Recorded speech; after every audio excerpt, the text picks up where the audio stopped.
Bhoot FM. The night comes alive with Graminphone.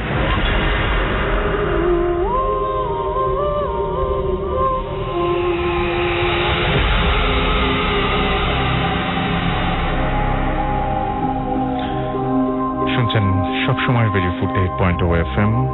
আমি রাহাসাল আছি, সাথে আমার সাথে রয়েছে মাসুম ভাই এবং আজকের অতিথিরা, এবং আপনাদের সবাইকে স্বাগত জানাচ্ছি ভূত এফএমে। ভূত এফএমটা অনেকটা এরকম যে সারা সপ্তাহের দাবদাহের পরে, সারা সপ্তাহের এই প্রচন্ড গরম একটা সপ্তাহের পরে ভূত এফএম আজকে এসছে যেন এক পশলা বৃষ্টি হয়ে। এবং আজকে ভূত এফএমের আগেই, দুপুরের পর থেকেই, নামাজের পর থেকেই হঠাৎ করেই ঢাকার আকাশ মেঘলা হতে শুরু করে এবং তারপরে বৃষ্টি। এখন ওয়েদার আগের চাইতে কমফোর্টেবল তো বলাই যায়। এরকম একটা মুহূর্তে শুরু করছি আজকের ভূত এফএম। আশা করছি আপনারা সবাই যে যেখানে আছেন ভালো আছেন এবং আজকের ঘটনাগুলো আপনারা অনেক বেশি এনজয় করবেন। কিছুক্ষণের মধ্যে সেই ঘটনাগুলো আপনাদের সামনে উপস্থাপন করব আমরা। তার আগে জানিয়ে দিই কিভাবে আমাদের সাথে কমিউনিকেট করতে হবে। আমাদেরকে SMS করতে হলে আমাদের যেটা করতে হবে আপনাদেরকে, সেটা হচ্ছে মোবাইলের মেসেজ অপশনে গিয়ে টাইপ করতে হবে ফুর্তি, FORTI ফুর্তি, স্পেস আপনার নাম, স্পেস আপনার মেসেজ পাঠিয়ে দিতে হবে 9840 নাম্বারে। আপনি যদি আমাদের ইমেইল করতে চান, আমাদের ইমেল অ্যাড্রেস হচ্ছে bhootfm@radiofurti.fm, which is BHOOTFM@radiofurti.fm। আপনার নাম, ঠিকানা এবং ফোন নাম্বার সহ আপনার জীবনে ঘটে যাওয়া বা আপনার জানা সেরা ঘটনা লিখে পাঠিয়ে দিন আমাদের কাছে। ঘটনার শুরুতে অবশ্যই উল্লেখ করুন যে ঘটনাটা আপনি স্টুডিওতে এসে শেয়ার করতে চান, নাকি আপনি চান আপনার ঘটনা আমরা পড়ে শোনাই। যারা দেশের বাইরে রয়েছেন তাদেরকে বলবো যে আপনারা সরাসরি অডিও ক্লিপ পাঠিয়ে দিতে পারেন কিন্তু আমাদের কাছে, এবং অডিও ক্লিপও পাঠাতে হবে আপনাকে মেলের সাথে অ্যাটাচ করে। উঠানে যখন আমরা গ্রামে, এটা আমার গ্রামে বেড়ানোর সময় আমরা গল্প করছিলাম, তখন আমাদের মধ্যে এক খালা বলে উঠে যে এই মনে আছে উঠানে কি হয়েছিল। আর আমি একটু অবাক হয়ে গেলাম, কিন্তু সাথে সাথে আমি যেটা খেয়াল করলাম যে আমার খালা এবং অন্য সবাইরা জাস্ট এই জিনিসটাকে ধামাচাপা দিতে চাইলো। আমি কিছু বোঝার আগেই তারা অন্য টপিকে চলে গেল। আমি তারপরে ওই দিন রাত্রে আমার মেজো খালাকে জিজ্ঞেস করলাম যে কি হলো, যে সবাই মানে এরকম ধামাচাপা দিল কেন ব্যাপারটা, মানে এই উঠানে কি হয়েছিল আসলে। তারপরে আমার খালা বললো, কিন্তু আমার খালাকে আমি এটাও প্রমিস করেছিলাম, সরি রাসেল ভাইয়াসকে এটা ব্রেক করতে হচ্ছে, যে আমার মানে এই ঘটনাটা আমি কাউকে শেয়ার করব না এবং এটা স্প্রেড করব না, কিন্তু আমি মানে ঘটনাটা আমার ভালো লেগেছে বলে আমি আপনাদের সাথে শেয়ার করছি। আমার খালা বলেছিল যে ঘটনাটা ঠিক উনি ব্ল্যাক ম্যাজিকের একটা ঘটনাও বলবেন, প্লাস পজিশনে একটাও ঘটনা বলবেন। এটা হচ্ছে হলো 1986 বা 7-এর দিকে আমার মেজো খালার মেয়ে সম্পর্কে আমার বড় আপু, সে আমার কাজিন। একদিন সে স্কুলে, তখন সে নতুন ভর্তি হয়, স্কুলে বেশ যাচ্ছিল, দিনও বেশ ঠিক ছিল। একদিন এক গরমের দিন ঠিক গরমের রাত্রে, রাত 8:30-9টার দিকে আনুমানিক, আমার খালা উঠানে যায় কিছু থালা বাসন ধোয়ার জন্য, এবং তখনই সে দেখে যে আমার খালার ওদের কাছের আত্মীয় বাড়ির চারপাশ দিয়ে ঘোরাফেরা করছে। তাদের সাথে আমার খালার রিলেশনশিপটা ভালো ছিল না, কারণ যে ওখান দিয়ে ঘোরাঘুরি করছিল সে একটু খিটখিটে স্বভাবের ছিল, মানে এটা কেউ পছন্দ করতো না, তাকে প্রায় গ্রাম থেকে সবাই তার থেকে বিরতই থাকতো। এবং আমার খালা জিজ্ঞেস করে যে ভাবি কি হয়েছে, তখন তিনি উত্তর দেয় যে মানে কনফিউজড এবং প্রচন্ড টেন্স। এখান থেকে বলে না কিছু হয়নি বলে উনি প্রায় রাশ করে চলে আসেন বাইরে। বেশ আমার খালা আর ওইটা নিয়ে কিছু ভাবে না। ওই দিন তারপর দিন দুপুরবেলা, মধ্য দুপুরে পরে 12টার দিকে পরে আমার খালাতো বোন রিক্সায় করে আসছিল, তখন তার প্রচন্ড মাথা ব্যথা, পেটে ব্যথা এবং সবকিছু সে ঝাপসা দেখছিল। সে বাসায় আসলো, তাকে ফ্রেশ হয়ে সে ঘুমালো, এবং ঘুমানোর পরে সন্ধ্যার পরে তার ঘুমটা ভাঙার পরেই সে সাথে সাথে ওখান থেকে মানে সাথে সাথে সে ঘর থেকে বেরিয়ে মানে একটা চিৎকার দিয়ে ঘর থেকে বেরিয়ে একটা চিৎকার দিয়ে সে ওখান থেকে জাস্ট ঘর থেকে চলে আসলো। এবং চলে আসার সাথে সাথেই সে জাস্ট গ্রামটা একদম আমাদের একটা সোজা মেঠো পথ, সেটা থেকে বেরিয়ে জাস্ট একদম আমাদের খালা বাড়ি থেকে শুরু করে সে একদম গ্রামের শেষ মাথা পর্যন্ত যেতে থাকে। এটা ঠিক গ্রাম বলবো না, এটা একটা এলাকা। যেতে থাকে এবং মানে লোকজন প্রচন্ড বিরক্ত হয়ে যায়। প্রায় 2 ঘন্টা টানা সে চিৎকার করতে করতে দৌড়াতে এখান থেকে ওখানে ছুটতে থাকে। কেউ কিছু বুঝতে পারছিল না যে কি হলো। আমার খালাও খোঁজার চেষ্টা করেছে, সবাই খুঁজছে, কিন্তু খালি চিৎকারের আওয়াজটাই পাচ্ছে। আমার আপুকে আর খুঁজে পাওয়া যাচ্ছে না। সকালবেলা তাকে একটি গাছের নিচে পাওয়া গেলে মুরব্বীরা যখন ফজরের নামাজ শেষ করে তাকে বাসায় দিয়ে আসে।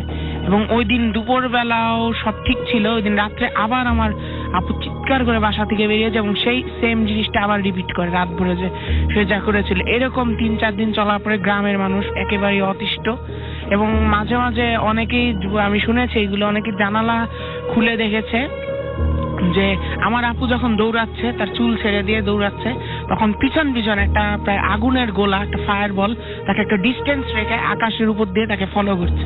এবং এটা অনেকেই দেখেছে, শুধু একজন না। তারপরে আমার আপু এরকম করতেই থাকে। করতে করতে একদিন ওখানে এক চা দোকানদার, সে জাস্ট মানে রেডিও শুনছিল, তখন রেডিওতে অনুষ্ঠান হচ্ছিল, অনুষ্ঠান শুনছিল।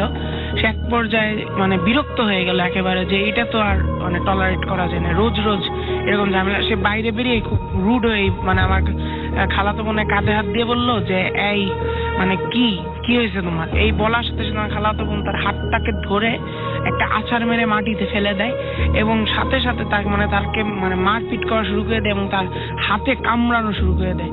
এরকম করতে করতে আমার প্রায় তার একটা রক্তাক্ত হাল হয়ে যায় এবং যখন দেখবে যে একেবারেই লোকটা আর বাঁচবে না, লোকটা মারা যাবে, তখনই আমার আপু সেখান থেকে প্রস্থান করে এবং মানে আবার দৌড়াতে দৌড়াতে তার কাজটি সে চালিয়ে যায়। এবং তারপরের দিন সকালেও তাকে ওই এক গাছের নিচে পাওয়া যায়, একটা গাছের নিচে। এরকম করে লোকজন, মানে এটা গ্রামের জ্ঞানী গুণী যারা, তারা মুরব্বীরা, তারা সবাই আমার খালুকে সাজেস্ট করে যে এটা শুধু মানে একটা মানে এটা কোনো প্যারানর্মাল বিষয়, এটা কোনো না, এটা সুপার ন্যাচারাল বিষয়, এটা এখন আর ওর অসুস্থতার মধ্যে পড়ে না।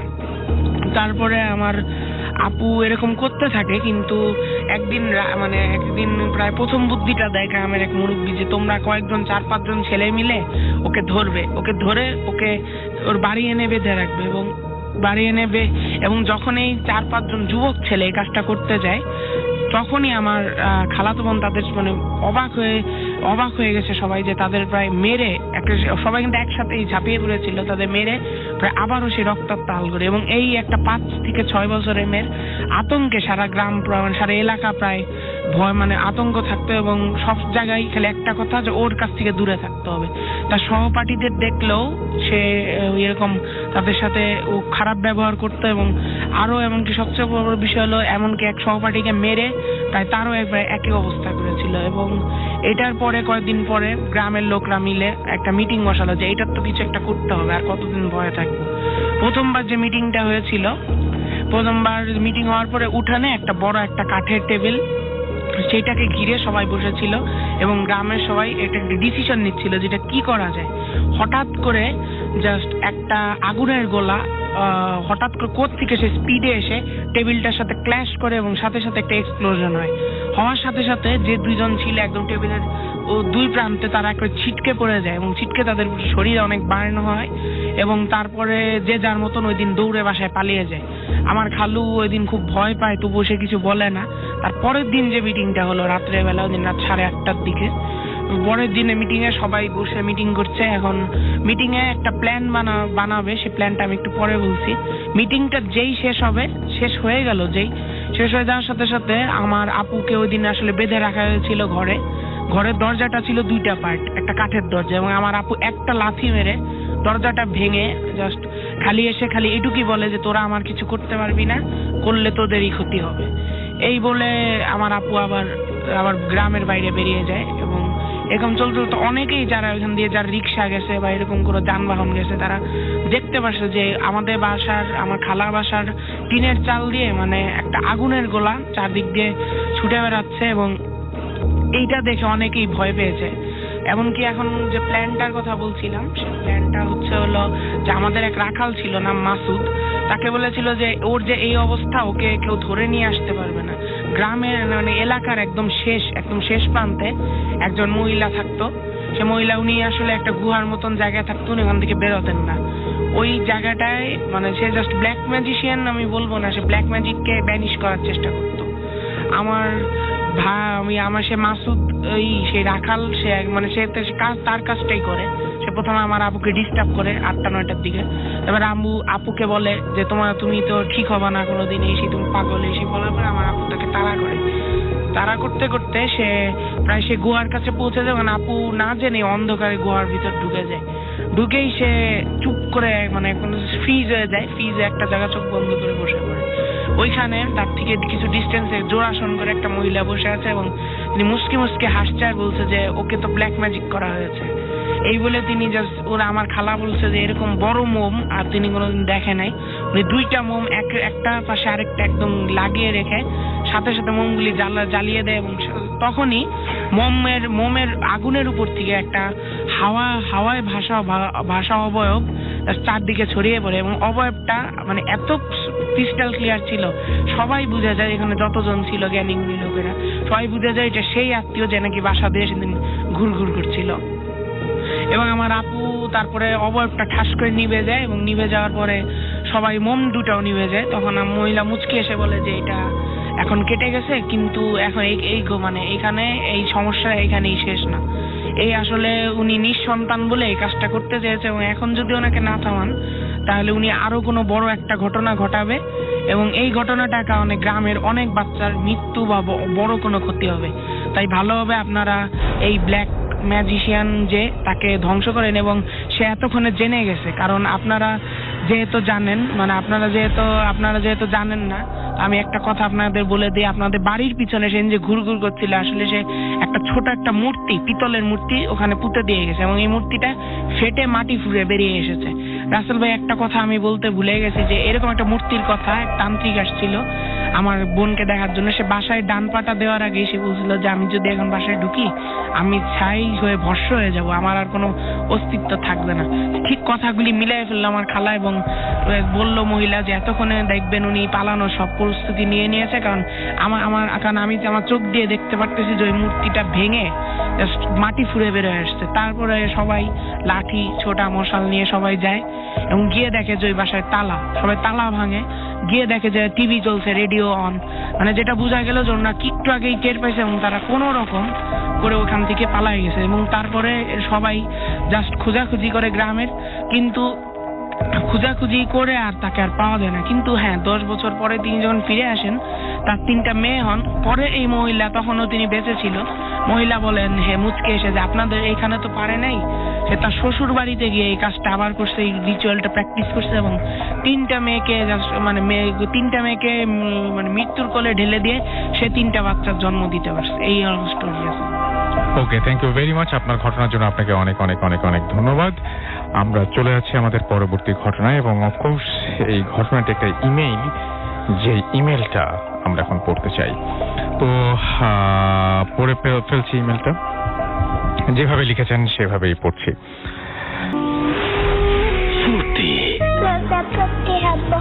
ইঞ্জিনিয়ার রকেট বানাবো, আমি এক্সট্রা হতে চাই।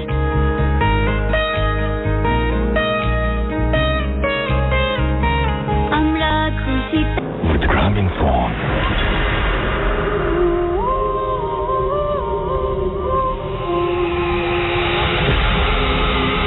That's right. The night comes alive. The night comes alive with Grameenphone. শুনছেন সবসময় রেডিও 48.0 FM। আমি রাসেল আছি, সাথে আমার সাথে রয়েছে মাসুম ভাই এবং আজকে অতিথিরা। আপনাদের সবাইকে আরো একবার স্বাগত জানাচ্ছি ফুল FM এ। আর সেই সাথে কিছু SMS পড়ে ফেলি। সাইদ আখি আমাদের SMS করেছেন নারায়ণগঞ্জ থেকে এবং আমাদেরকে তিনি বলছেন যে জীবন্ত লাশ হয়ে শুনছি। তাশফিক আহমেদ আমাদের লিখছেন রাজশাহী থেকে, বহরমপুর থেকে এবং ব্ল্যাক ম্যাজিকের পজিটিভ কোন দিক আছে কিনা জানতে চেয়েছেন। আচ্ছা, আসছি সেই প্রসঙ্গে। আমার তো জানা মতে নাই, একেবারেই নাই। হিমেল অনেকে বলেন যে আমরা মানে মানুষের ভালো করার জন্য করি, তারপরে ব্ল্যাক ম্যাজিক দিয়ে ভালো করা, সেই ভালো করা অ্যাটলিস্ট আমি ওই ভালো করাতে রাজি না আর কি। আমি এই ধরনের কোনো হেল্প কোনোদিন নিতে চাইবো না। আমাদেরকে এছাড়াও দেখতে পাচ্ছি যে খুলনা থেকে আনোয়ার এবং তার ওয়াইফ আফরিন আমাদের SMS করেছেন এবং তিনি বলেছেন যে আচ্ছা ভিডিওগুলো টুইটারে আপলোড করতে বলেছেন, রাইট? ওকে, এখন থেকে টুইটারে আপলোড করে দেবো আপনাদের জন্য।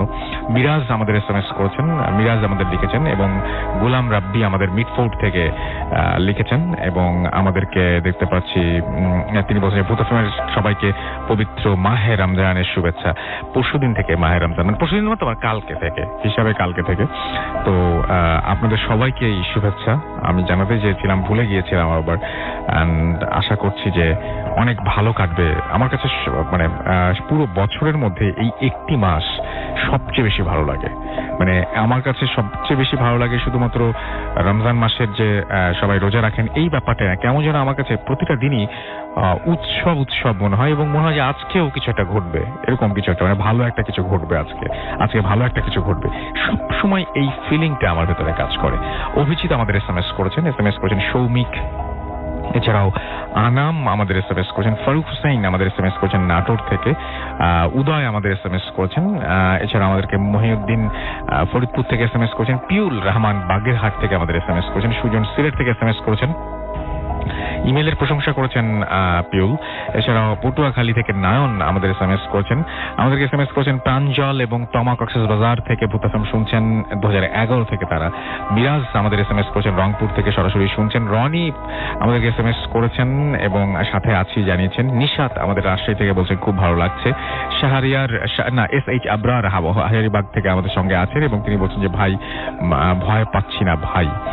ওকে, আমাদেরকে SMS করেছেন দেখতে পাচ্ছি MD মাহিম উদ্দিন ট্রেনি থেকে, অনেকদিন পর তিনি লাইভ শুনছেন।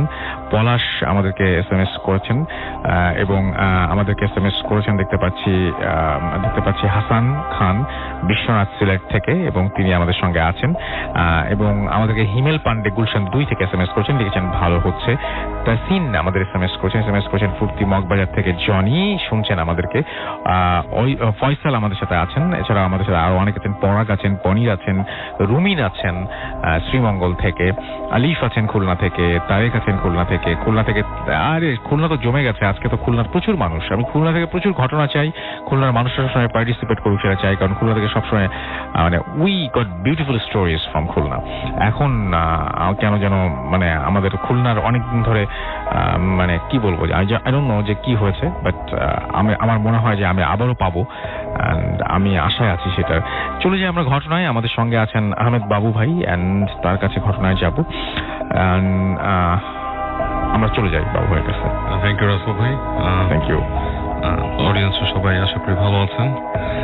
একটু ব্ল্যাক ম্যাজিক সম্পর্কে হ্যাঁ, আমরা একটু আগে যে ঘটনাটা শুনলাম তার সবচেয়ে মানে বেশি যে মানে ভয়ঙ্কর পার্টটা আমার কাছে মনে হচ্ছে। চিন্তা করেন যে একটা মানুষ মানে কতখানি ডিস্টারবেন্সের মধ্যে দিয়ে যাচ্ছে, ডিস্টার্ব করছে তাকে কতভাবে। ঘুম ভেঙে উঠে যদি কাউকে দেখা যায় এরকম অস্বস্তিকর একটা অবস্থা, কারো অস্তিত্ব টের পাওয়া, আর কাউকে মুখের উপরে দেখা এবং কারো কাছ থেকে কোনো কিছু শুনতে পাওয়া, এগুলো সব তো মানে ব্ল্যাক ম্যাজিক। অবশ্যই ব্ল্যাক ম্যাজিক, অবশ্যই।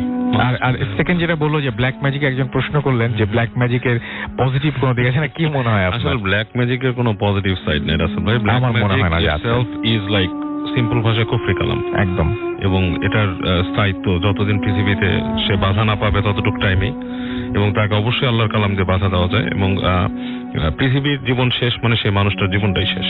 হ্যাঁ, আর সবচেয়ে বড় কথা কি অনেকে বলেন না যে আমি এটা আসলে মানুষের উপকারের জন্য করি, আমার মনে হচ্ছে এরকম উপকার দরকার নাই। You cannot stop evil by doing evil. একদম সেটাই থামানো যায় না এর সব। হ্যাঁ, সেটাই আমার মনে হয় যে একটু ছোট উদাহরণ, যদি কেউ গোস্ট রাইডার মুভিটা দেখেন, হ্যাঁ সেখানে ওই যে সোল যে সেল করে দেয় তারপরে কি ধরনের কি হয় এটা দেখলে আপনারা বুঝতে পারবেন। একটু মেটাফরিক আকারে ওইটা সিনেমাটা কমিক থেকে বেস করে এসেছে, বাট সাবজেক্টটা কিন্তু মেটাফরিক, ওরা কিন্তু বুঝাইছে ব্যাপারটা এরকমই হয় একদম। এবং না, কিন্তু ব্যাপারটা হচ্ছে মেটাফরিক হলেও এই টাইপের অনেক কিছু কিন্তু আপনি অনলাইনে পাবেন। এই যে আত্মা সেল করে দেওয়া, সোল সেল করে দেওয়া, হ্যাঁ এই টাইপের জিনিস কিন্তু অনেক অনলাইনে আছে কিন্তু। তো হ্যাঁ, মানে জিনিসটা অনেক চমৎকার করে বুঝেছে যে মানে কিছু বেনিফিটস হয়তো ইমিডিয়েটলি পাওয়া যায়, but in the long run মানে সে কিন্তু আলটিমেটলি লুজার হয়ে যায় এবং লং রান মানে কি ফর ইটারনাল লাইফ লুজ হয়ে যায়। একদম। তো আমার কাছে যেটা মনে হয় যে অবশ্যই সেটাই। আমরা চলে যাই ঘটনাতে। ওকে রাসেল ভাই, এই ঘটনাটা হচ্ছে একজনের, তার নামটা আমি বলতে পারবো না, neither the location neither the time, কারণ এটা তার পার্সোনাল একটাই, আমি তার কাছে বলে নিয়েছি যে আমি নো প্রবলেম, শেয়ার করলে সবকিছু গোপন রেখে করবো। ওকে, নো প্রবলেম। যাই হোক, কোন একটা সময় সে আমাকে রিকোয়েস্ট করে যে তাদের বাসায় একটা ফ্ল্যাট আছে এবং সেই ফ্ল্যাটটাতে কেউ ভাড়াটিয়া থাকতে পারে না। আচ্ছা। এবং And the night comes alive with gramophone.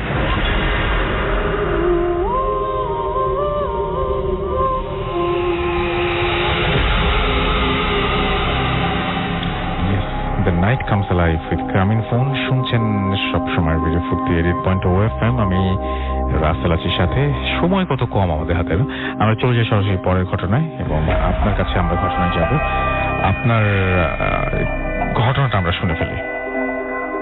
আমরা শুনি আপনার যে দুষ্টু জিনে যে ঘটনাটা আমরা একটু ভিডিও করলাম সেটা আমরা একটু শুনি। জি যে ভিউয়ার্স, আমি রেজাউল করিম রতন, প্রফেশনে অধ্যাপনা করি। আপনি একটা সরকারি কলেজের অধ্যক্ষ এবং প্রথমে যিনি ঘটনা বলেছেন তিনি বেসিক্যালি আপনার ছেলে। না, আমার ছেলে সমুদ্র। ও যখন, আমি একটু বলি, ওর জন্মের পরপরই একটা ঘটনা আমাদের বাসায় ঘটে। সেটা হলো, আমি ওকে নার্সিং করতাম জন্মের পর মুহূর্ত থেকেই। তো এখানে আমি প্রতিদিন লক্ষ্য করি যে আমার বাথরুমে কে এসে যেন রাত্রে 2টা দিক গোসল করে প্রতিদিন। তা আমি বাথরুম খুলে দেখি, লাইট অন করে দেখি যে গোসল করছে, কিন্তু লোকজন দেখছি না। এরকম বেশ কিছুদিন যায়, প্রায় 7-8 দিন। এরপরে আমি ও সমুদ্রকে, আমার ছেলে সমুদ্র, প্রথম বেবি, আমরা খুব মানে কি বলে যে বেশি যত্ন নিতে থাকি। ওকে কোলে নিয়ে আমি ঘুমাই। তো তা মানে মনে হচ্ছিল যে ও যখন আমার কোলে থাকে কে যেন পাশে থেকে ওকে আদর করতে থাকে।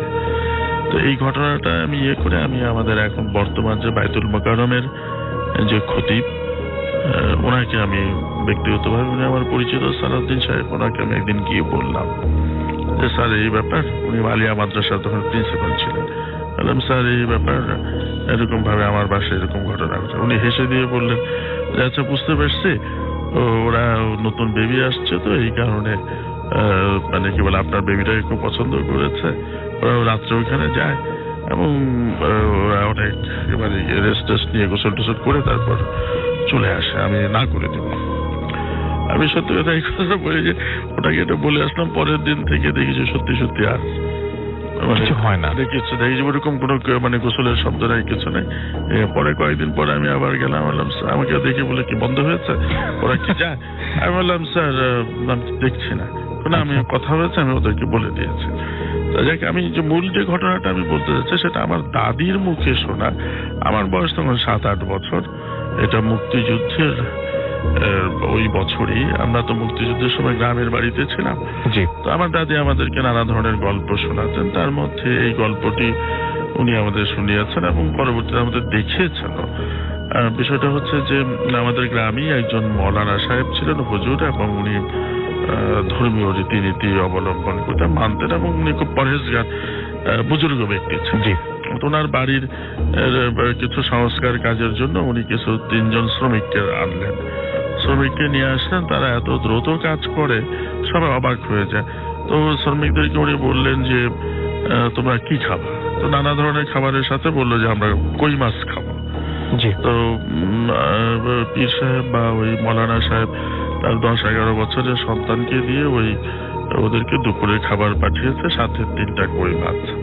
তো কই মাছে নদীর মানে নিজের পুকুরের কই মাছ ভেজে দিয়েছেন, গরম ভাজা, এবং বাড়ির ভেতর থেকে বাইরে নিয়ে আসতে যে সময়টুকু লাগে, সময় ওই বাচ্চা ছেলেটার হয়তো মানে কি বলে যে মাছের ঘ্রাণেতে আকৃষ্ট হয়েছে, একটা মাছের মাথা খেয়ে ফেলেছে। তো শ্রমিকদের মধ্যে থেকে একজন হঠাৎ করে বলে ফেলেছে, মানে মাছ ক্রুদ্ধ হয়ে গেছে, ওই 3টা মাছের মধ্যে 2টা মাছের মাথা আছে, একটা মাছের মাথা নাই। ক্রুদ্ধ হয়ে বাচ্চাটাকে একটু চট থাপ্পড় দিয়ে বলেছে এটা কে করেছে, তো ও বলছে যে আমি খেয়ে ফেলেছি। তো এই কথা বলার সাথে সাথে ওর ঘাড় মটকে ওর সাথে সাথে মেরে ফেলেছে। মেরে ফেলার পরে হইচই পড়ে গেছে, সবাই ছুটে এসেছে। পীর সাহেব বা মৌলানা সাহেব বাড়ির ভিতর থেকে শুনেছেন যে এই কাণ্ড ঘটেছে, তার ছেলেটাকে মেরে ফেলেছে ওই শ্রমিকদের একজন বা শ্রমিকরা 3 জনে মিলে।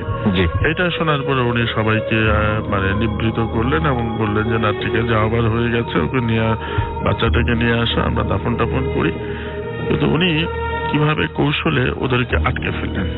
আচ্ছা, আটকে ফেললেন এইভাবে যে ওরা আর বাড়ির বাইরে বা ওই সীমানার বাইরে যেতে পারছে না ওই 3 জন শ্রমিক। কিন্তু উনি কিন্তু কাউকেই বলেন না যে 3 জন শ্রমিক ছিলেন জিন। এখানে একটু বলা আবশ্যক যে ওই মৌলানা সাহেব জিনদেরকে লালন পালন করতেন, এটা সবাই জানতেন যে উনি জিনের সাথে ওনার একটা ওঠা বসা আছে। আচ্ছা, তো বাচ্চাটাকে দাফন টাফন করার পরে ওই শ্রমিক 3 জনই মৌলানা সাহেবের কাছে গিয়ে বলছে যে আমাদেরকে ছেড়ে দেন, আমরা চলে যাব। বলছে হ্যাঁ তোদেরকে আমি ছেড়ে দেবো, রাখতো না। তো সন্ধ্যার পর হয়ে গেছে, উনি রাতের বেলায় তাদেরকে ওনার হয়তো অনেক কিছু উনি জানতেন বা কিভাবে তাদেরকে হাসিল করতে হয় এটাও জানতেন, কিভাবে ব্যাক করতে হয় ফেরত দিতেও জানতেন। তাদেরকে খুব কৌশলে বা ওই পদ্ধতিতে তাদেরকে সকালবেলা উঠে দেখলো যে 3টা তাল গাছ বাড়ির সামনে মানে রাতারাতি ব্যাপারটা ঘটেছে। এবং এই তাল গাছ 3টা আপনি বলছিলেন যে এখনো এই তাল গাছ 3টা এখনো আছে। খুবই অদ্ভুত ব্যাপার। এবং এটা সবাই জানে যে ওই 3 তাল গাছ মানে হচ্ছে ওই 3টা জিনের মানে অস্তিত্ব বহন। আপনার কাছে আরো একটা ইন্টারেস্টিং ঘটনা আছে, সেটা আমরা ফিরে আসবো। তার আগে একটু বাবু ভাইয়ের কাছে আরো একবার যাই এবং একটা ছোট্ট ঘটনা শুনে আসি। তারপরে আমাদের হাতে খুব কম সময়ে ঘটনা অনেক বেশি, সো আমরা দেরি না করে ঘটনায় চলে যাই। হ্যাঁ রাসেল ভাই, এটা হচ্ছে যে আমার এক স্টুডেন্ট আছে, ওর নাম হচ্ছে পলাশ। ওদের বাড়ির কাহিনী, ওর পূর্বপুরুষ আর কি, ওর দাদা সে সময়কার দাদার ভাই ছিল আর কি। তো ওদের ওখানে যে নদীর পাড়টা আছে সে জায়গাটা আসলে খুবই আর কি একটা অংশ আছে আর কি। জায়গাটা হচ্ছে আপনার খুবই মানুষের কাছে খুব নটোরিয়াস। মানুষ বলে যে এই জায়গাটাতে দিনে দুপুরে অনেক আজে বাজে জিনিস দেখা যায়। তো ওর দাদা যে ছিল সে আসলে এই ব্যাপারটা ঠিক মতো আর কি, দাদার ভাই দাদা যে আর কি, সেই জিনিসটাকে একদম মানে ইগনোর করতো। উনি এই ধরনের জিনিস কখনো ভয় পেত না এবং কখনো এগুলো নিয়ে মাথা ঘামাতো না। তো উনি যখন তখন বাইরে যেত, ঘুরতে ফিরতো, ওনার মতো উনি কাজ করে বেড়াতো আর কি। তা একদিন ওর দাদার ভাই আর কি ওই দুপুরবেলা আর কি ঘোরাঘুরি করেছে। তো ওইখানে একটা আপনার ওদের ওখানে একটা মন্দির ছিল আর কি। তো ওই মন্দিরের পাশে একটা আম গাছ ছিল আর কি।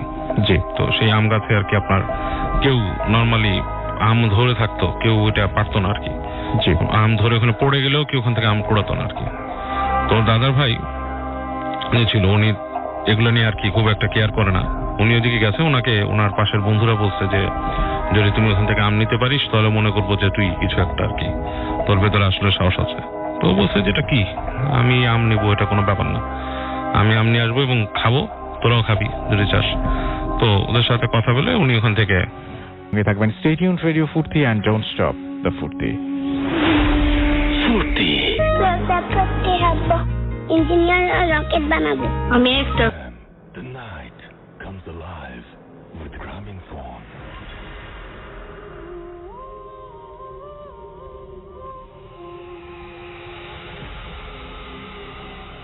Yes, the night comes alive with Gramophone. শুনছেন সবসময় রেডিও ফুর্তি .0 FM। আমি রাসেল আছি সাথে, এবং এই মুহূর্তে আমরা ভূত এফএম শুনছি।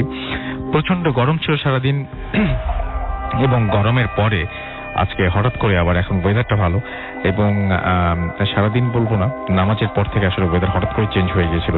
4টার আগেই, 3টা থেকে 4টার কোনো একটা সময়ে হঠাৎ করে দেখলাম যে আমি তখন বাইরে ছিলাম এবং হঠাৎ করে দেখলাম যে ওয়েদার চেঞ্জ হয়ে গেল। তারপরে তো সন্ধ্যার পরে বেশ বৃষ্টিতে ভিজেওছি আজকে, সেটা ইচ্ছে করে না, রাস্তায় ছিলাম।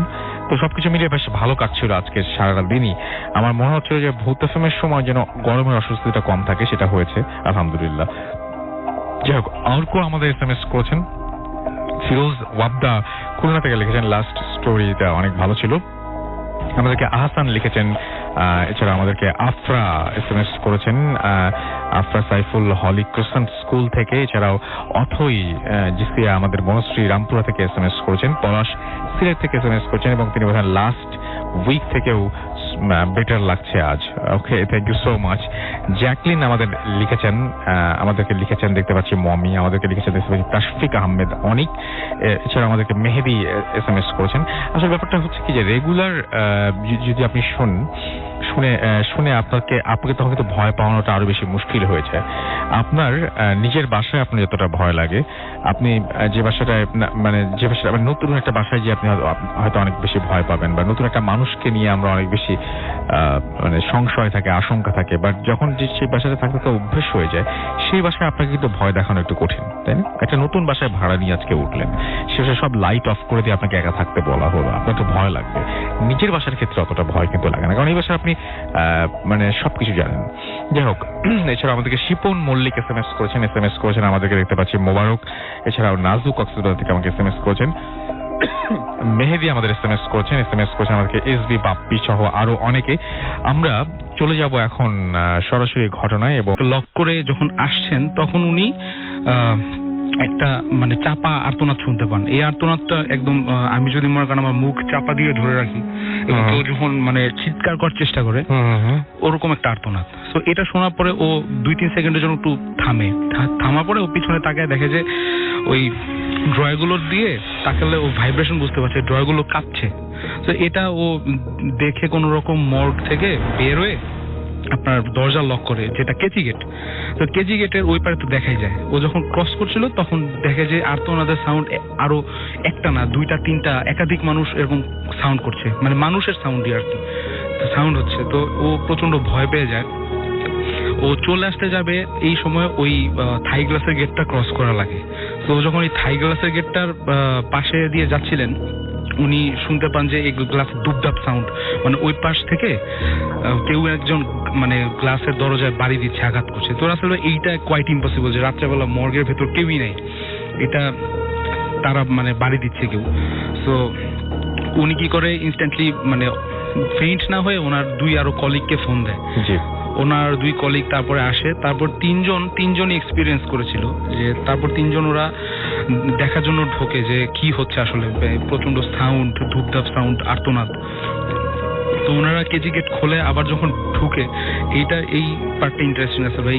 ওই রুমে টোটাল ড্রয়ার ছিল 6টা, তো 6টার মধ্যে 6টা লাশ। তো লাশ 4টা হচ্ছে আপনার বাইরে, এবং এগুলো হচ্ছে একটা দরজার সামনে, একটা হচ্ছে টেবিলের ওপর, ছড়িয়ে ছিটিয়ে আছে, যেটা কখনো পসিবল না। মর্গে রাত্রেবেলা রাত তখন 12টা-1টা দিয়ে কেউই থাকে না। এটা দেখার পরে যিনি দায়িত্বরত ছিলেন, যিনি যাকে যে ফোন দিয়ে যাদের এনেছিলেন, তিনি প্রচন্ড ভয় পান। তিনি তখন ওদিকে ফেইন্ট না হলে প্রচন্ড ভয় তার হাত পা কাঁপা শুরু করে।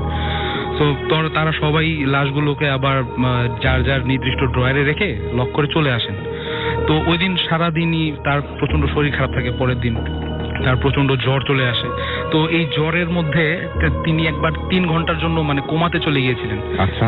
তো এই কোমাতে থাকা অবস্থায় তার যখন জ্ঞান ফেরে, তখন ডাক্তাররা জিজ্ঞেস করে যে তুমি এই 3 ঘন্টা তো তুমি কোমায় চলে গিয়েছিলে, তো তখন তুমি কি তো আবার ডাক্তারদের বলে যে আমার রাসেল ভাই ডাক্তারদের বলে যে আমার খুব ব্যাড একটা ফিলিং হয়েছিল, আমি স্বপ্নেও দেখেছি কিছু, যে ওই লাশের হয়তো তার যার লাশ ছিল তারাই হয়তো তাকে হয়তো স্বপ্নে দেখিয়েছে যে ওই যে ক্লাসরুমে বললাম না যে খুলে রেখে চলে গিয়েছিল, সে আর এগুলো আনতে মনে নেই। তো যে ব্যক্তির লাশ, সে হয়তো একটু নাখোশ হয়েছিল যে ইউজ করার পরও কেন আমাকে আমার সৎ ব্যবহারটা করা হলো না, বৃষ্টিতে পানি পড়েছে, আমার কেয়ারটেকটা ভালোভাবে হয়নি। তো এইসব তার স্বপ্নে কেউ একজন এসে বলেছে। তারপর থেকে তার অনেক নিজেকেও দোষী লাগে, এবং সে এই চাকরিটা ছেড়ে এখন অন্য চাকরিতে চলে গেছে। এটা ছিল ঘটনা। ওকে, থ্যাংক ইউ ভেরি মাচ আপনার ঘটনার জন্য। আমরা তারপরে আবার আপনার কাছে ফিরে আসবো। আমরা তারপরে সেকেন্ড ঘটনায় যাব। আপনার একটু ছোট করে শুনবো আমরা, যেহেতু সময় খুব কম। আমরা পরবর্তী ঘটনায় যাচ্ছি। আমাদের আরো একজন লিসেনার যিনি প্রথমে ঘটনা শুনেছিলেন, আপনার নামটা প্লিজ একটু বলবেন, তারপর আমরা ঘটনায় যাব। কারিম সমুদ্র। আরেকবার বলবেন। হাই লিসেনার্স, আমি নাফিউল কারিম সমুদ্র। আপনার ঘটনায় আমি যে স্টোরিটা বলবো সেটা হচ্ছে একটা আরবান লেজেন্ড কেম ট্রু। স্টোরিটা প্রথমে শুরুর দিক দিয়ে একটা আরবান লেজেন্ড হিসেবে ধরা হতো। এটাও ফরিদপুর একটি ঘটনা। এবং ঘটনাটা আমি যেটা জানি দুইটা ঘটনা, যে এই দুইটা আমরা ঘটনা একটা ঘটনা শুনবো ওকে। ছোট করে। হ্যাঁ, এই ঘটনাটা আমার মামার সাথে ঘটা। জি। আমার মামা জাস্ট বর্ন হয়েছে 84-85 সালের দিকে। এখন আমার নানার বয়স 7 দিন, যখন আমার মামার বয়স ছিল জি। সেদিনই তিনি মৃত্যুবরণ করেন। এবং আমার মামা সব ভালোই ছিল, ক্লিনিক্যালি সে একদম ক্লিয়ার ছিল, কিন্তু আমার বড় খালা যখন একদিন মাছ ধরে এসে তাকে জাস্ট টাচ করে, তারপর থেকে প্রচন্ড কান্না শুরু করে দেয় আমার মামা, এবং এক পর্যায়ে 3 দিন টানা কান্নার পরে সে মারা যায়। এবং এটার কেউ কোনো ব্যাখ্যা খুঁজে পায়নি, কিন্তু তখন একটা মানে সারা আশেপাশে এলাকায় একটাই কথা ছিল যে কিছু একটা আসে এবং বাচ্চাদের মেরে ফেলে বা উঠিয়ে নিয়ে যায়, এবং তার যে একটা আসলো তার একটা সিম্বল, সেই সিম্বল হিসেবে সেই বাচ্চার একটা কাঠের পাপেট সেখানে তার বিছানায় রেখে যায়। এবং আমার নানা এগুলি কিছু ভাবেনি। আমার নানা ভেবেছে যে মামা তো নর্মালি মারা গেছে, এটা ভেবেছে। এবং সে এটা লাশ দাফন করে এসে ওইদিন সন্ধ্যায় কাঁদছে, এবং উনি সন্ধ্যায় মাগরিবের একটু পর পর দেখে একটা মহিলা অনেক, সে মানে বলবে যে 9 ফুটের উপরে, তার মানে 9 ফুটের উচ্চতা, তারপরে 9 ফুটের উপরে। সে তাকে বলছে যে এখন আর কেঁদে কি লাভ, যা হবার তা তো হয়ে গেছে, এখন তুই অন্যদিকে খেয়াল কর, তোর অন্য ছেলে মেয়ে আছে। তা আমার নানা বললো যে আপনি কে? পরে বলে যে দেখিস না তোদের বাসার উল্টা দিকে যে জোড়া 2টা তাল গাছ, সেখানেই তো আমি থাকি। এবং এটা বলার পরে আমার নানা বলে যে তুই যে থাকলি, কিন্তু আমার বাচ্চাটা তোর কি ক্ষতি করছিল? সে বলে যে আমি তো ক্ষতির কিছু না, কিন্তু তোর বাচ্চাটা আমার খুব ভালো লাগছে, আমি আর আমার স্বামী পাশে থাকি তোদের ওইখানে, তোর বাচ্চাটা এত ফুটফুটা যে আমি নিঃসন্তান, এবং আমাকে আমার স্বামী বলছে যে ওই বাচ্চাটা আমার চাই। চিন্তা করিস না, তোর বাচ্চা বেঁচে আছে, তোর বাচ্চাকে আমরা, এটা আসলে শুনতে হাস্যকর লাগবে যে তোর বাচ্চাকে আমরা 7 সমুদ্র 13 নদীর পাড়ে নিয়ে একটা সেফ জায়গায় রেখে দিছি। আমার নানা বলে যে আমার বাচ্চাকে ফেরত দে, আমি তো কিছু করবো না, আমি খালি তো আমার বাচ্চা ফেরত চাই, আর আমি দরকার হলে তোর যা চাই তা দিবি, আমি যদি তোদের জন্য কিছু জবাই দিতে হয়, বা তোরা যদি কোনো মুরগি চাস বা এরকম কিছু চাস, আমি তোকে দিয়ে দিব। মানে সাথে সাথে তো উনি হেসে মুচকি এসে সেই অবয়বটি বলে যে আমি তো কিছু চাই না, আমি তো ছেলেটা চাইছিলাম, সেটা আমি নিয়ে নিছি, এখন তুই আর কিছু করতে পারবি না, তুই যাতে সারা জীবন টেনশন করে না মরিস, তার জন্য আমি তোকে এইটুকু বলে গেলাম। আমার নানা এত রাগ হয়ে যান যে তিনি সাথে সাথে, উনি অনেক কিছু জানতো, এগুলি এখন আমার বলার সময় নেই, উনি অনেক তখন একটি মানে হাতটা মুট করে ওনার মুখের কাছে নিয়ে ফু দিয়ে উনি মানে যে মুটটা ছেড়ে দেন, এবং সাথে সাথে জিনিসটা হাওয়ায় মিলে যায়। আমার নানা একটু সন্দেহ হয় যে ব্যাপারটা কি, এরকম বাচ্চা নিয়ে গেছে, এরকম কিছু তো একটা গ্রাম ভরে আতঙ্ক ছড়াইছে। সে তারপরের দিন কবরটা খুঁড়ে, আমার বড় মামাকে নিয়ে কবরটা খুঁড়ে, এবং খুঁড়ে যেটা দেখতে পারে যে মানে কবরে একদম পারফেক্টলি বানানো একটা পাপেট, এবং পাপেটটা সে যখন কোলে নিবে, পাপেটটা সে কোলে নিয়ে তার চোখ থেকে 2 ফোঁটা পানি পড়ে, এবং তখনই বৃষ্টি নামে, পাপেটটা একদম মানে কাদা হয়ে তার হাত দিয়ে বেয়ে পড়ে। শুধু ঘটনা এখানেই শেষ না, ঘটনা অনেক লোকেরাও, তারপর আমার নানাও মাঝে মাঝে দরজা খুলে উনি যখন জানালা দিয়ে বাড়ির পিছনে যে বাঁশ ঝাড় ওখানে দেখতো কি যে সেই কাঠের পাপেটটা মানে হাঁটি পাপা করে হেঁটে বেড়াচ্ছে, এবং বলছে যে মা আমাকে কোলে নাও, বাবা আমাকে কোলে নাও। এবং এই ঘটনাটা অনেক দিন চলে ফরিদপুরে। এই ঘটনাটা আমি জানি না কে কেমন জানে, আমি এলাকাটা উল্লেখ করবো না, কিন্তু এই ঘটনাটা 98 সাল পর্যন্ত চলে। একদিন মানে এটা শেষ হলো আমাদের ওইখানে ওই যে 2টা জিনিসকে যেটা আমার নানা তারাই দিয়েছিল, ওই 2টা জিনিস পাশেই একটা পুকুর পাড়ে গিয়ে, পুকুর পাড়ের পাশে 2টা জোড়া তাল গাছের পাশে তারা স্থান নেয়, এবং নেওয়ার পরে ওখানকার যত বাচ্চারা ছিল, প্রায় বলতে গেলে এখন এমন অবস্থা হয়ে যায় যে প্রত্যেক রাতে একটা বাচ্চা হারানো যাবেই, এবং তার সেই বাচ্চার পাপেটটা সে বিছানায় পাওয়া যাবে। এবং তাই একদিন হুজুরের কাছে যায়, সেখানে সেই হুজুর একদিন করে ওখানে পুকুরের মাঝখানে একদম আইল্যান্ডের মতন একটা ছিল, সেখানে কিছু একটা, সেটা আমি যার কাছ থেকে শুনেছি, আমার আশেপাশে দুঃসম্পর্ক আত্মীয়ের কাছ থেকে, তারা বলছে যে আমরা নিজেও জানি না, সব লোকের একটা মানে এক্সাইটেশন যে কি ছিল, এক্সাইটমেন্ট একটা যে কি ছিল, মানে আসলে কি হবে। এটা এখন হতে হতে তখন হুজুর যান ওই আইল্যান্ডে, কাজটা আইল্যান্ডে একজনই দাঁড়াতে পারবে। উনি তখন লোহারও না কি একটা আমি জানি না, উনি ওটা একটা গেড়ে দিয়ে আসেন। এখন ওই জিনিসটা আছে নাকি জানি না, এটা 98 সালে বন্যার পরে আর এটাকে পাওয়া যায়নি। কিন্তু তারপর থেকে পুকুরের আশপাশ দিয়ে দুইটা সাদা, মানে মানুষ দেখতো যে আমাদের বিছানার চাদর যেরকম, সেই দুইটা বড় বড় চাদর ঘুরে বেড়াচ্ছে এবং বলতো যে তোরা আমাদের অনেক বড় ক্ষতি করছিস, তোদের আমরা কাউকে ছাড়বো না। এই ছিল আমার ঘটনা। Thank you so much. আমরা আবারও একটু SMS এ যাব। শুভ আমাদের মহাখালী থেকে SMS করছেন, সুমাইয়া, সোহেল এবং ফাইজা আমাদের SMS করেছেন খিলগাঁও থেকে। তারা তিনজন বারান্দায় বসে ভূত FM শুনছেন। হেলাল চিটাগং থেকে আমাদের SMS করেছেন এবং আমাদেরকে SMS করেছেন দেখতে পাচ্ছি আল শাহরিয়া গোপালগঞ্জ থেকে। এছাড়া আমাদেরকে SMS করেছেন দেখতে পাচ্ছি ডক্টর শরীফ। আমাদেরকে SMS করেছেন মিরপুর 1 থেকে নয়ন, লিখেছেন আই লাভ ভূত FM। শাহিন বিরাবাজার সিলেট থেকে আমাদের SMS করেছেন। নাজমুল ঢাকা মেডিকেল কলেজ থেকে আমাদের SMS করেছেন। খুলনা থেকে SMS করেছেন শিশির তসনিম।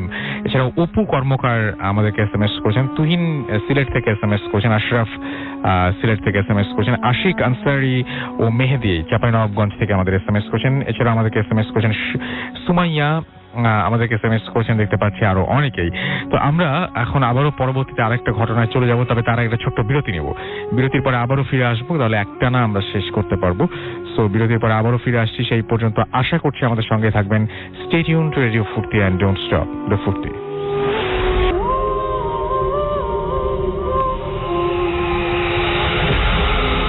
শুনছেন সবসময় রেডিও ফুর্তি 100.0 FM। আমি রাসেল আছি, সাথে চলছে ভূত FM এবং আশা করছি যে আপনারা সবাই এনজয় করছেন।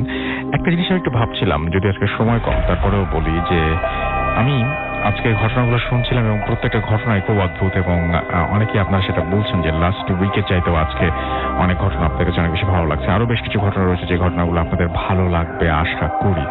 আরো কিছু ইমেইল আছে যে ইমেইলটাতে এই সপ্তাহে পড়তেই পারলাম না, আর কিছু অডিও ক্লিপ আছে যেগুলো এই সপ্তাহে প্লে করতেই পারলাম না। পৃথিবীতে যে কোনো প্রোগ্রাম যাই আছে এখনো পর্যন্ত আমরা আমাদের এখানে মানে আমরা যা শুনি আর কি, তার একটা স্যাম্পল পাবেন আপনি।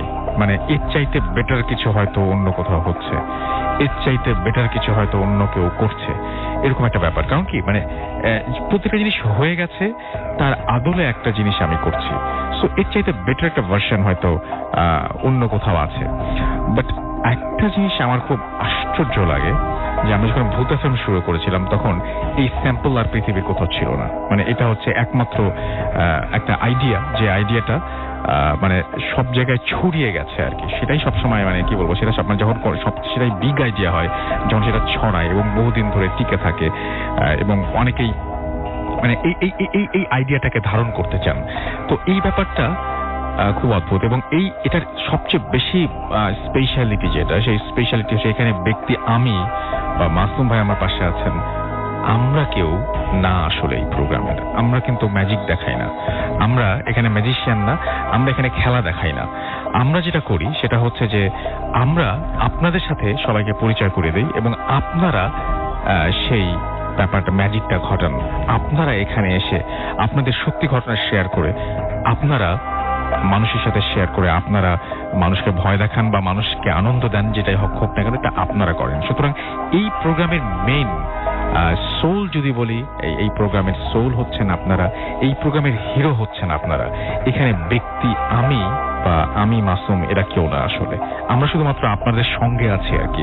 তো এটা আপনাদের প্রোগ্রাম এবং আপনারা কি বিশাল একটা কাজ করেছেন দেখেন। আপনারা 2010-এ যে জিনিসটা আমরা শুরু করেছিলাম সেইখান থেকে আপনারা এত বছর পর্যন্ত এই জিনিসটাকে টেনে যাচ্ছেন এবং এত বছর পর্যন্ত এইভাবেই মানুষকে আনন্দ দিয়ে যাচ্ছেন। আমি কিন্তু মাঝখানে কোনো ঘটনাও শোনাই না, আমি মাঝখানে কোনো কিছুই বলি না, আপনাদেরকে জাস্ট বলার মানে একটা জাস্ট আপনাদেরকে আপনারা বলবেন কিভাবে তার আগে আমি সেই লিঙ্কটা করিয়ে দিই আর কি। থ্যাংক ইউ ভেরি মাচ আমাদের সঙ্গে থাকার জন্য। এছাড়াও আমি দেখতে পাচ্ছি যে কুয়েত থেকে শুনছেন আশরাফুল।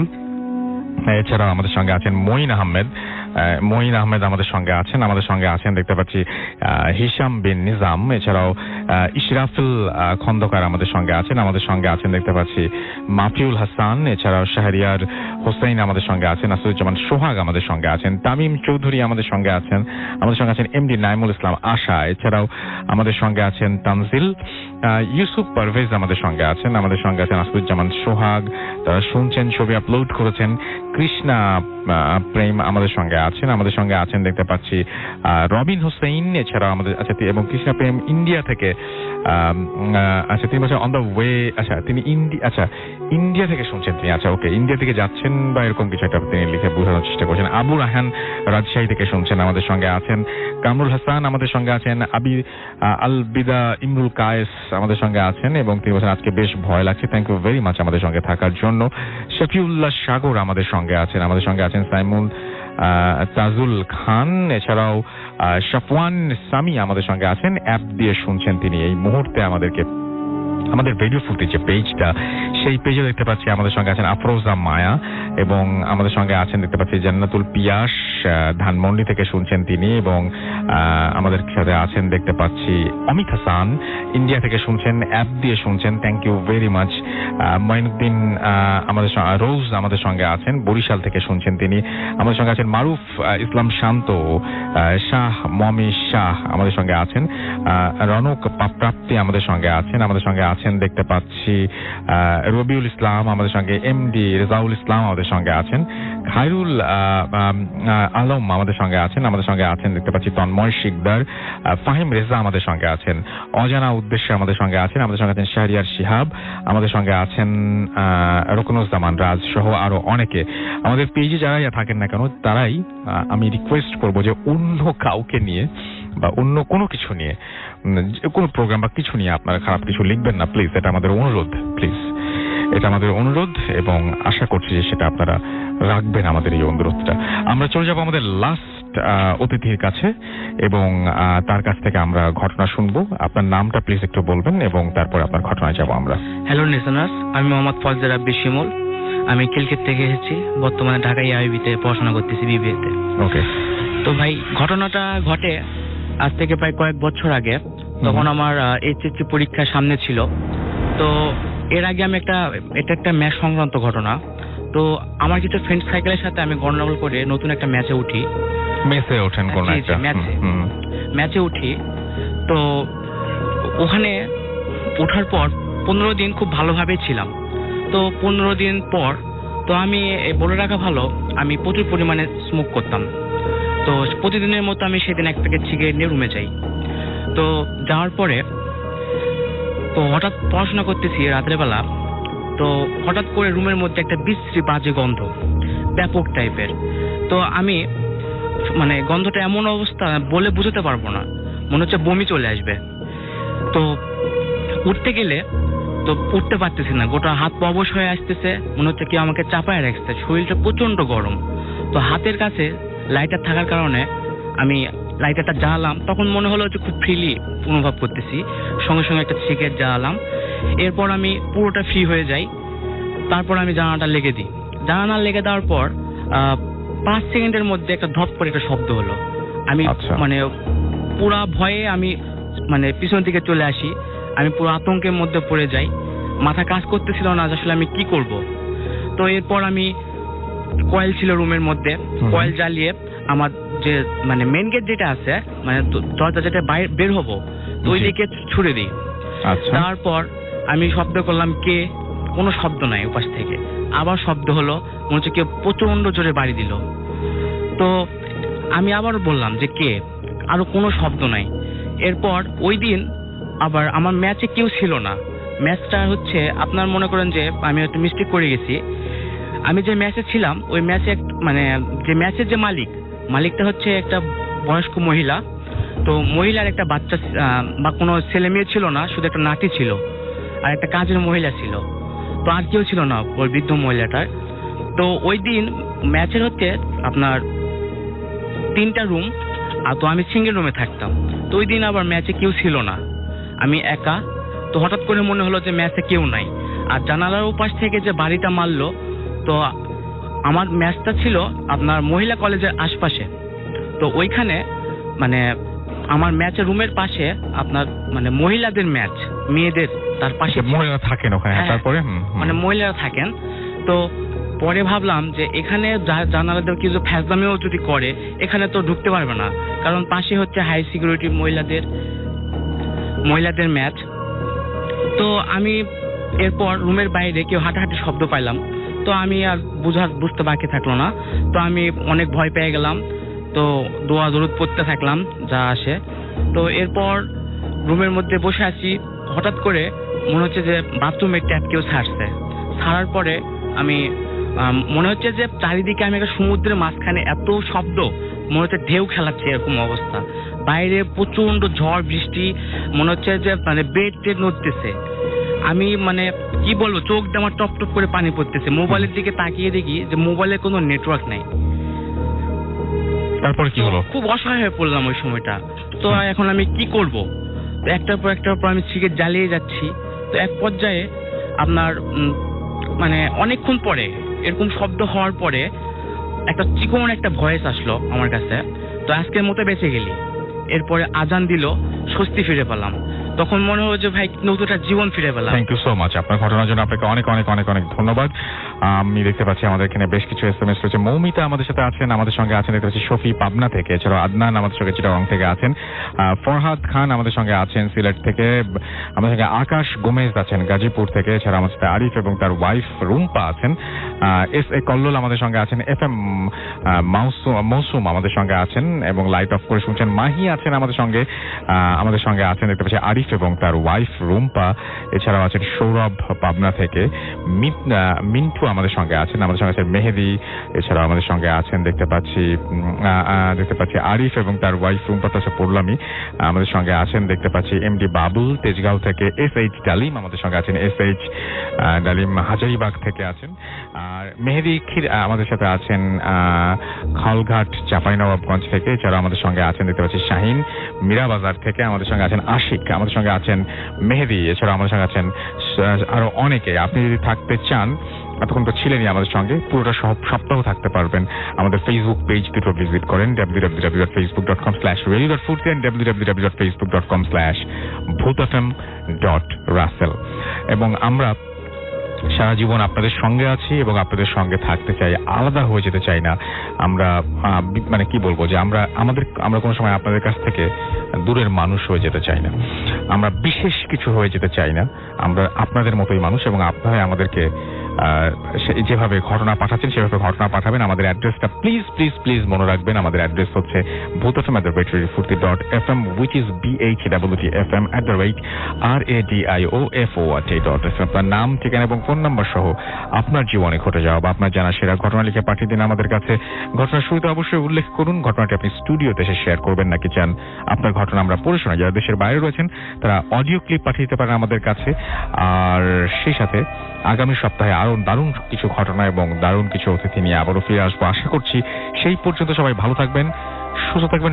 মোস্ট ইম্পর্টেন্টলি ফুর্তি থাকবেন। রমজান মাস শুরু হচ্ছে, সাবধানে থাকবেন, বেশি করে পানি খাবেন, সেহরিতেও আপনি খাবেন বুঝে শুনে এবং ইফতারও করবেন বুঝে শুনে। বাইরের কোনো খাবার খাবেন না, অসুস্থ হওয়া যাবে না। আজকের মতো এখানে শেষ করছি, কথা হবে আবারও আগামী দিন। Tata. Bhoot FM, the night comes alive with Gramin Phone.